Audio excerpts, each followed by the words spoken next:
উভয়বঙ্গের এত গুণী শিল্পী এত সুন্দর গান শোনালে আমাদের ব্যথার কি কোনো জায়গা থাকে?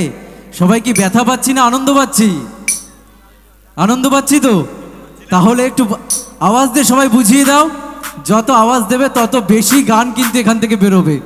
আমরা আবারও স্বাগত জানাই শ্যামনগরে এমন একজন মানুষকে আমরা পেয়েছি যার গান এপার বাংলা ওপার বাংলা শুধু নয়, বিশ্বের বিভিন্ন প্রান্তে প্রচুর মানুষ ভালোবাসেন, যার গান শুনে আমরা দুঃখ ভুলে যেতে পারি। বাংলা লোকসঙ্গীতের অনন্য শিল্পী বাসুদেব রাজবংশীকে আমাদের কল্যাণী সিটি এনক্লেভ এবং মনুদা অ্যান্ড ফ্রেন্ডসের পক্ষ থেকে অনেক অনেক শুভেচ্ছা এবং শুভকামনা জানাই। আমরা আবারও গানে যাব, গানে গানে সুরে সুরে আজকের এই মুহূর্তগুলো আরও আলোকিত হয়ে উঠবে। বাসুদেবদা।